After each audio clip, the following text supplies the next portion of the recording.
65岁的张阿姨躺在病床上，再也没有醒来。家人怎么也想不通，明明她已经吃了7年的降压药，但血压一直控制的不太理想，怎么还会突发脑出血？事情发生在一个清晨，张阿姨像往常一样准备起床活动，却突然感到剧烈头痛，接着就一头栽倒在地。家人发现后赶紧将她送往医院，医生测得她的血压飙到了高压200，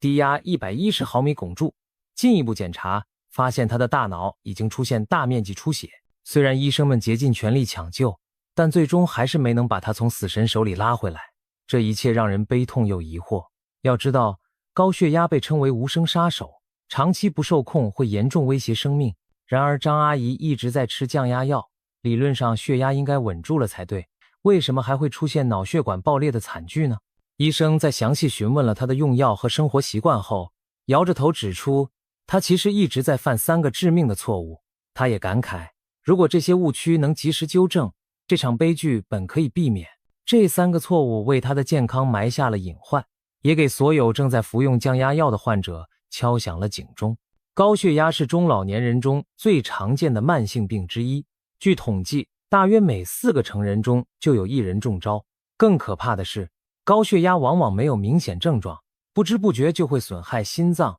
血管、肾脏等器官，因此它被形象地称为无声杀手。血压长期居高不下，随时可能埋下大祸根，轻则引发头晕、胸闷，重则导致心肌梗死、肾功能衰竭，甚至脑中风。脑中风分为血管堵塞的脑梗和血管破裂、出血的脑出血，两种都很危险。其中，高血压正是脑出血最大的诱因。血压持续过高，会让动脉血管壁变得又硬又脆，像老化的水管一样失去弹性。这时候如果血压突然飙升，脆弱的血管就可能承受不住压力，砰的一声破裂，在脑组织中引发出血。一旦大脑出血面积过大，脑细胞大量死亡，往往会危及生命。就像张阿姨不幸发生的那样，高血压的危害远不止脑中风一种。持久的高血压会令心脏长期超负荷运转，心肌变得肥厚僵硬，最终可能导致心力衰竭。肾脏在高压冲击下过滤功能下降，许多尿毒症患者的幕后黑手正是高血压。因此，对于高血压我们绝不能掉以轻心。事实上，高血压的知晓率和控制率都不容乐观。许多人直到出现并发症才惊觉自己血压偏高，还有不少确诊患者抱着侥幸心理，没有坚持规律治疗，导致血压始终控制不佳。据统计，高血压患者的血压控制率不到30%，这意味着大多数病人的血压并未得到有效管理，危险始终潜伏在身边。像张阿姨这样的悲剧并非个例，这也正是医生们一再强调规范治疗的重要原因。医生常说，血压高了就要按时吃药，这些降压药通过各种机制帮我们把血压摁下来，比如扩张血管、减少心脏负担、促进排盐利尿等等。只要血压稳定在安全范围，发生脑出血等恶性事件的风险就会大大降低。然而，这一切有个前提，就是药必须吃对了。市面上的降压药种类繁多，主要分为几大类，每类药物侧重点不同，有的让紧绷的血管放松，可能引起脸红、头疼或脚踝轻微肿胀等副作用；有的让心跳慢一点，力气小一点，可能带来疲乏、心率偏慢等感觉；还有的通过促排钠排水来减轻血管压力，可能让人跑厕所变勤，出现电解质紊乱。不同药物还有长效短效之分，长效药一天只需1次，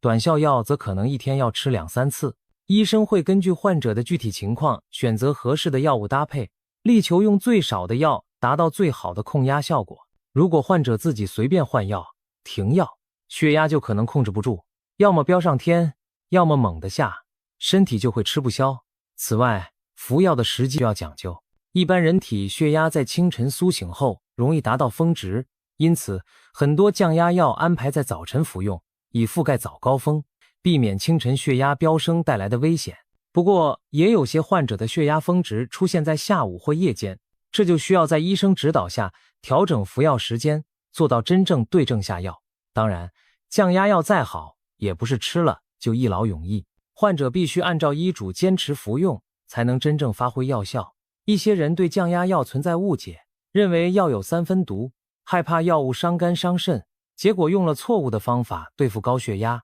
这些错误操作往往适得其反，可能直接把人推向危险的边缘。接下来，我们就结合张阿姨的经历，看看她犯下的3个致命错误，并分析每个错误背后的医学原理和严重后果。经过医生调查发现，张阿姨虽然吃了7年降压药，但她从未严格坚持过规律的服药计划，简单就是想起来才吃，感觉好了就停。她自作聪明地把降压药当成了救急药，觉得头晕不舒服了才赶紧吃1片，一旦觉得这2天没啥症状，就偷懒不吃。有时候血压测下来正常，她就沾沾自喜地跳过用药，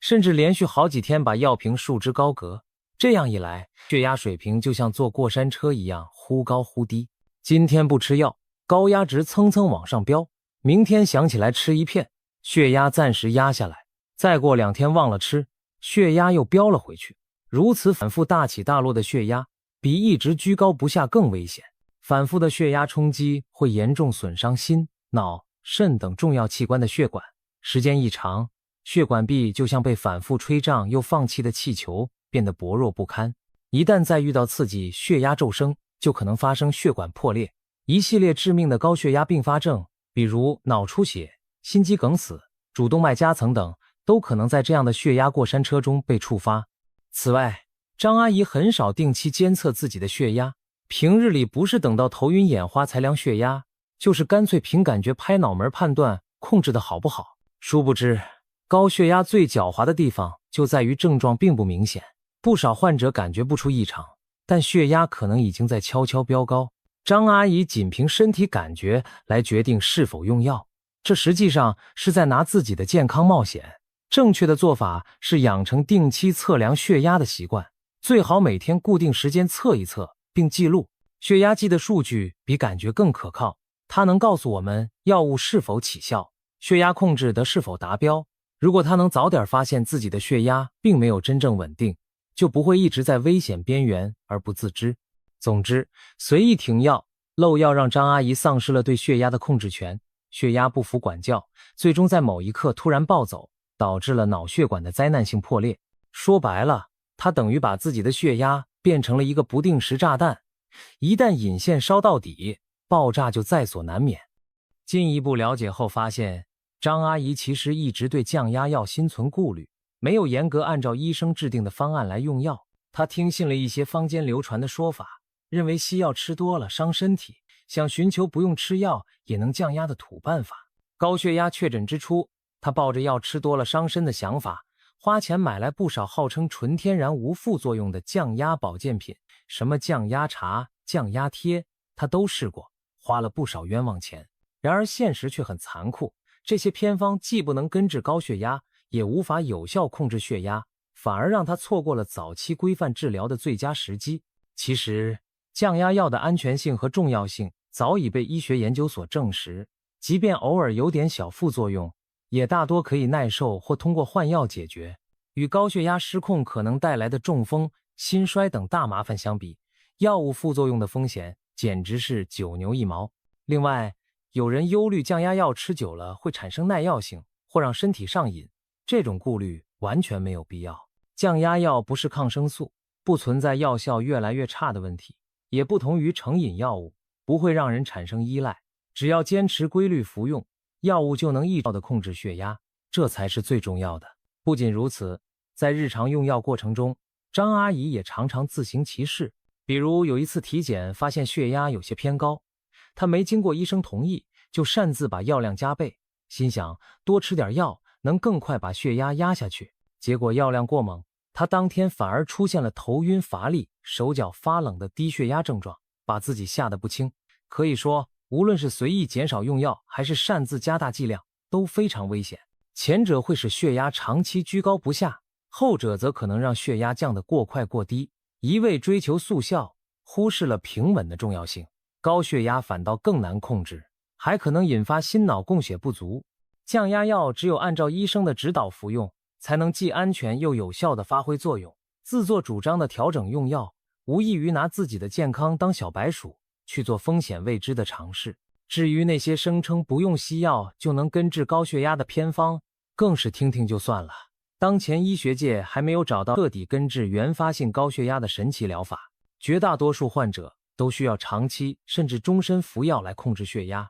血压恢复正常不代表高血压痊愈，而是药物在背后起效，一旦自行停药，血压往往会很快反弹上升。正规降压药配合健康的生活方式，是公认最可靠的控压手段。轻信谣言和偏方，只会让人误入歧途。如果张阿姨当初能相信科学，不乱尝试所谓妙方，从一开始就坚持正规治疗，血压或许早就控制平稳，也不至于在危急时刻拿不出底牌来保护自己。除了用药上的问题，张阿姨在日常生活中也没少给自己的血压添乱。她患高血压多年，却几乎没对生活习惯做出过改变。比如在饮食上，她依然重油重盐，早餐爱吃咸菜配稀饭，午餐晚餐无肉不欢，红烧肉、油炸鸡翅常常摆上桌，口味长期偏咸偏重，一边吃着降压药，一边照样大吃大喝。这无异于一边灭火一边玩火。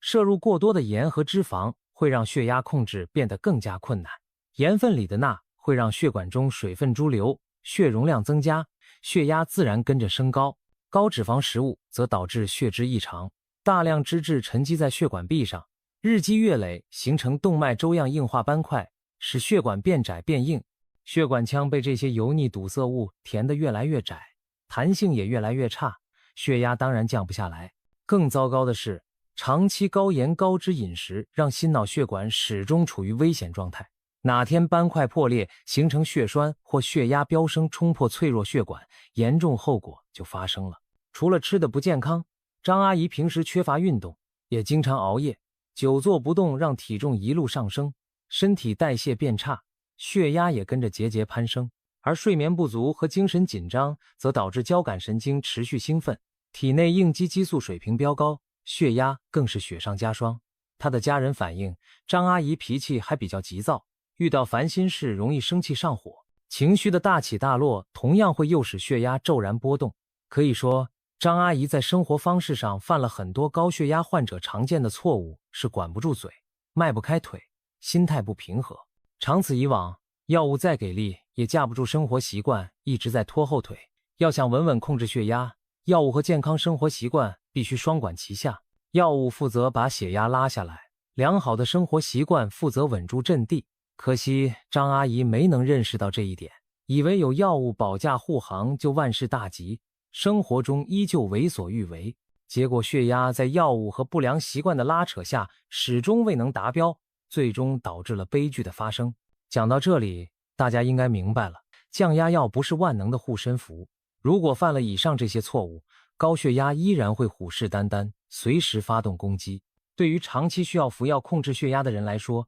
除了按时按量吃药，定期监测和调整生活习惯，还有什么需要特别注意的呢？那就是要小心你餐桌上的某些食物。有些看似平常的吃食会影响药效，或者直接升高血压，让你的努力前功尽弃。下面这4种常见食物，高血压患者最好敬而远之。浓茶，许多人喜欢饭后来杯浓茶提神醒脑，但高血压患者尤其在服药期间，最好别喝太浓的茶。茶叶中的茶碱和多酚等物质会影响药物在体内的作用，一边吃药一边猛灌浓茶，相当于给降压药泼冷水，药效还没发挥就被削弱了。更何况茶里含有的咖啡因会让心跳加快，血压升高，直接对抗降压药的作用。所以服药后1小时内不要喝浓茶或浓咖啡，免得药效大打折扣。柚子又甜又多汁的柚子看似无害，却可能和降压药发生不好的化学反应。柚子中含有一种特殊成分，会干扰肝脏内分解药物的酶，让药物代谢变慢，在血液中越积越多。你吃一片降压药，本来降压幅度正常，但要是紧接着来半个西柚，这片药的效果可能一下子增强好几倍。药效过强，血压降得过头，人就会出现头晕、恶心等低血压症状，严重时甚至休克晕倒。因此，服降压药期间最好别吃柚子或喝西柚汁。如果实在嘴馋想吃，也请和服药时间错开4小时以上，确保药物已经基本代谢掉了，再享用美味比较安全。酒精，喝酒伤身，这句话对于高血压患者来说更是真理。酒精进入血液后会让血管扩张，心跳加快，一时倒是能让血压降低一点，但它和降压药的双重作用叠加，却容易让血压下降过头，引发头晕乏力，甚至低血压休克。而等酒劲一过，血管收缩，血压还可能反弹升高。更麻烦的是，